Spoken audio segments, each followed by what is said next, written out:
Bonjour et bienvenue dans les petites récréatives du dimanche. Il y avait très longtemps que je n'en avais pas faites et je trouvais que cette nouveauté en valait la peine. Enfin, ces nouveautés, je parle bien sûr des nouvelles Incolors 2026-2028. Donc qui dit nouvelles Incolors, bien sûr, dit Incolors Kino Kit. Les Incolors Kino Kit sont celle de 2024-2026. Donc on a le sommet de trèfle, le joli rose, le saut de plongeoir, le pétunia pétillant et la pêche précieuse. J'avoue ne pas les avoir très utilisés. Alors bien que j'aimais le joli rose et le pétunia pétillant, le pêche précieuse, cette couleur, toutes les couleurs pêche, j'ai beaucoup de mal à jouer avec en fait, et le sommet de trèfle décidément et le son de plongeoir, eux j'ai eu du mal, le vert était trop vif à mon goût, ce qui est rare parce que j'aime bien les choses vives, mais là j'avais vraiment du mal avec ces couleurs là.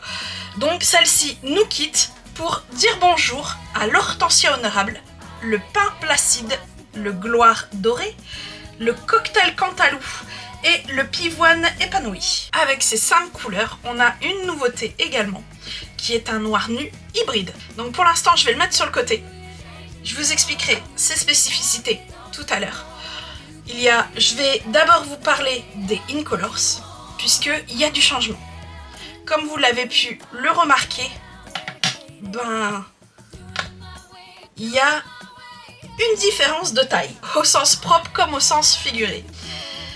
Si déjà rien que le fait que ici c'est plus en longueur et ici un peu plus dans la forme carrée, ce qui va être quand même plus agréable pour tamponner, c'est déjà une première nouvelle. La deuxième, c'est sa façon de s'ouvrir. Ici, vous voyez, ça se sépare et en fait, tout simplement, c'est aimanté. Alors que ici, on galérait toujours à les ouvrir comme ceci. Et effectivement, on pouvait avoir plein de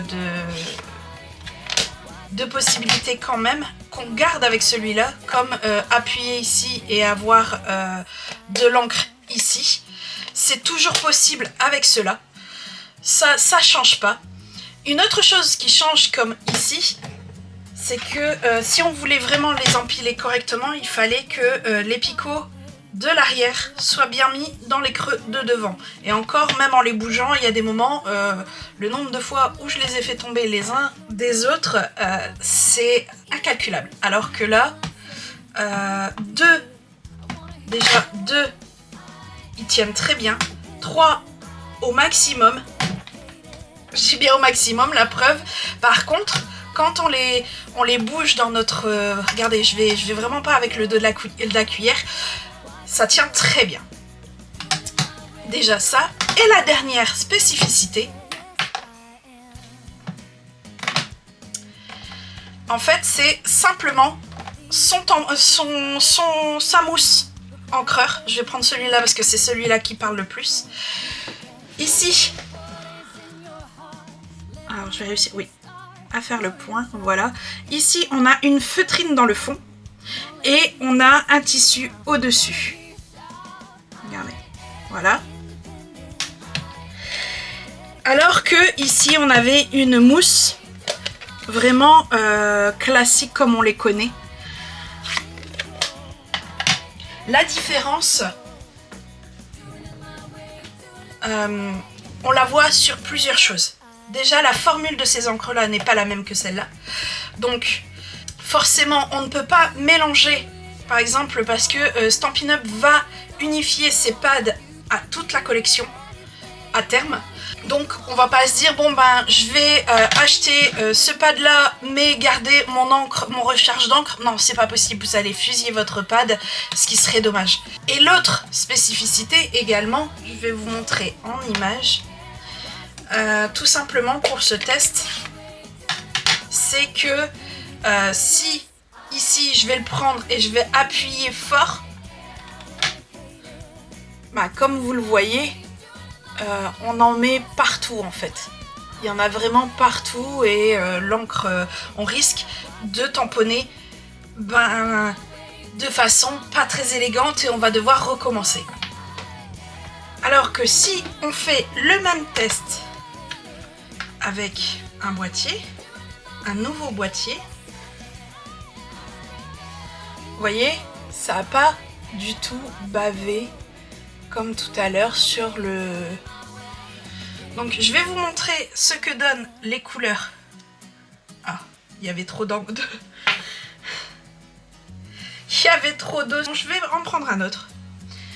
Donc, aussi, il y a une autre spécificité du fait que ce soit un tissu au-dessus pour que l'encre se dépose bien sur tout le tampon. Il faut balader comme ça son tampon. Donc ici, on a un joli rose.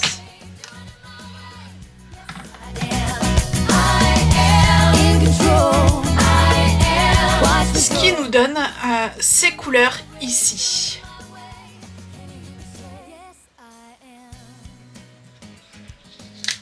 En début de vidéo, je vous avais parlé de l'encre hybride noir nu. Celle-ci en fait a été créée pour remplacer la Stazone et la Memento que nous avons à notre catalogue. Donc cela vous faudra leur dire au revoir, même si personnellement je garderai la Stazone pour certains projets bien spécifiques et je vous explique ça tout de suite. En fait, cette encre hybride, vous pouvez aussi bien le faire avec nos crayons aquarelle que nos blenders. On n'est pas obligé d'avoir ces deux encres, celle-ci uniquement suffit. Si vous voulez, on va faire un test de suite. Alors, il s'ouvre, il n'a pas le système aimanté ici, très certainement à cause de sa formule qui doit être bien fermée, mais du coup, je suis pas fan de cette fermeture parce qu'il faut y aller avec les ongles. Si on n'a pas d'ongles, c'est un peu difficile. Voilà le tamponnage effectué, donc c'est vraiment un noir classique, sauf que une fois nettoyé, alors c'est une encre à base d'eau, donc on peut le laver avec notre éponge chamois, il n'y a pas de souci. Par contre, c'est une encre très pigmentée comme vous pouvez le voir, du coup ça laisse des traces sur les tampons. Donc on va faire notre test d'abord avec l'aquarelle. Je vais pas l'aquareller mais je vais seulement mettre en couleur. Par contre le test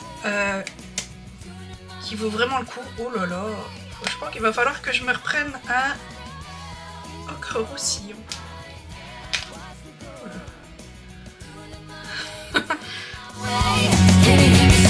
Et on voit bien que ça n'a pas bavé, ce qui promesse tenue, tout simplement.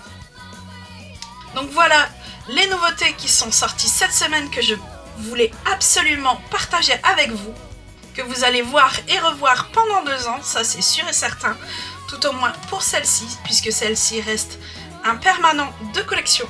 J'espère que vous avez aimé. Si c'est le cas, n'hésitez pas, mettez un petit pouce ou alors un commentaire. Et moi, il ne me reste plus qu'à vous dire à très bientôt pour un tuto. Doing it my way, doing it my way.